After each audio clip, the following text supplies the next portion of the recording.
तंत्रिका कोशिका कक्षा 10 चैप्टर 7 जीव विज्ञान। ठीक है। तंत्रिका कोशिका, तो तंत्रिका कोशिका क्या होती है वो देखते हैं पहले। तंत्रिका कोशिका तंत्र की इकाई होती है। तंत्रिका कोशिका क्या होती है? तंत्रिका तंत्र की इकाई होती है। नंबर 2, ये शरीर के विभिन्न सभी ऊतकों व अंगों को केंद्रीय तंत्रिका तंत्र से जोड़ने का कार्य करती है। ये पॉइंट मैंने जितना भी आसान हो सका मैंने उतनी आसान आपको थ्योरी यहाँ पर करवा रहा हूँ। तो ये शरीर के विभिन्न सभी ऊतकों व अंगों को केंद्रीय तंत्रिका से जोड़ने का कार्य करती है। कौन? तंत्रिका कोशिका। सही। नंबर 3, ये उद्दीपनों को मस्तिष्क तक तथा मस्तिष्क से प्राप्त उद्दीपनों की प्रतिक्रिया को अंगों तक ले जाती है। जैसे हम मान लो अपने शरीर पर कोई पिन चुभोते हैं तो उसकी पहले जो उद्दीपन होता है वो मस्तिष्क से पहुंचता है, फिर मस्तिष्क के बाद वो प्रतिक्रिया उद्दीपनों को प्रतिक्रिया तो आगे तक ले जाते हैं। यानी तब हमें पता चलता है कि कहीं पिन चुभी है, उसे जो है झटक दो या उसे हटा दो, इस तरह से। ठीक है। तो ये दो प्रकार की होती है, संवेदी और प्रेरक। संवेदी और प्रेरक दो प्रकार की होती है ये। ठीक। नंबर 5, तंत्रिका कोशिका के निम्न 3 भाग होते हैं। कितने भाग होते हैं? 3 भाग होते हैं। आपको चित्र में देखना है और साथ साथ इसे याद करना है, पढ़ना है। ठीक है।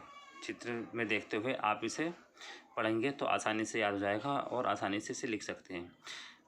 कोशिका काय सेल बॉडी, से सेल बॉडी भी बोलते हैं इंग्लिश में, इसे साइटोन भी कहते हैं। ठीक है। नंबर 2, इसमें केंद्रक तथा कोशिकांग पाए जाते हैं। क्या होता है? इसमें केंद्रक तथा कोशिकांग पाए जाते हैं। नंबर 3, इसके कोशिका द्रव्य में निसेल ग्रेन्यूल पाए जाते हैं। कौन? इसके कोशिका द्रव्य में निसेल ग्रेन्यूल पाए जाते हैं। इसमें 3 पॉइंट है, आपको 3 पॉइंट याद रखने हैं। नंबर 2 भाग कौन सा? नंबर 2 दुर्माक्षय। दुर्माक्षय ने डेंड्रॉन। कोशिका काय से छोटी छोटी तंत्रुनुमा संरचनाएं बनती हैं। कोशिका से जो है छोटी छोटी तंत्रुनुमा संरचनाएं बनती है, आप चित्र में देख सकते हैं, जिसे दुर्माक्ष कहते हैं। नंबर 2, ये बाह्य उद्दीपनों को ग्रहण कर कोशिकाएं में भेजती हैं। बाह्य उद्दीपन जो होते हैं उन्हें ग्रहण करके कोशिकाएं में भेजती है। किसका काम होता है? ये दुर्माक्षय का काम होता है। नंबर 3 भाग है इसका तंत्रिकाक्ष। ये थोड़ा लेंथ है, इसे आप देखेंगे।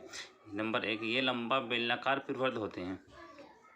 आपको लंबा बेलनाकार जो प्रवृत्त भाग दिखाई देगा चित्र में, वो क्या होगा? तंत्रिकाक्ष, जो कोशिकाओं से शुरू होकर नीचे की तरफ शाखाओं में बढ़ जाते हैं। कोशिकाएं से शुरू होते हैं और वहाँ से पहुंचकर नीचे शाखाओं में बढ़ जाते हैं। इन शाखाओं में सिनेप्टिक नोब होती है। क्या होती है? सिनेप्टिक नोब होती है, जिसके अंदर सिनेप्टिक पुटिकाएं पाई जाती हैं। सिनेप्टिक पुटिकाएं पाई जाती हैं। सिनेप्टिक पुटिकाओं के अंदर न्यूरो ट्रांसमीटर पाए जाते हैं। क्या पाए जाते हैं? न्यूरो ट्रांसमीटर पाए जाते हैं, जो संवेदनाओं उद्दीपनों को संरक्षित करते हैं। ठीक है। किसी संवेदनाओं को उद्दीपनों को संचरित करते हैं। नंबर 2, एक तंत्रिका कोशिका के दुर्माक्ष दूसरी तंत्रिका कोशिका के सिनेप्टिक नोब पुटिकाओं से जुड़े होते हैं।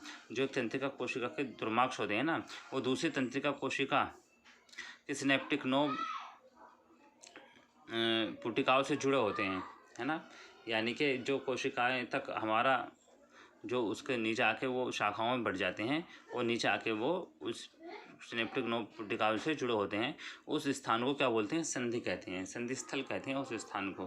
ठीक है। आप इसे अपनी कॉपी में लिखना, और इससे पहले जो हम चित्र सेंड करेंगे उस चित्र को आप बनाना। ठीक है। तो आपको ये आसानी से समझ में आ जाएगा।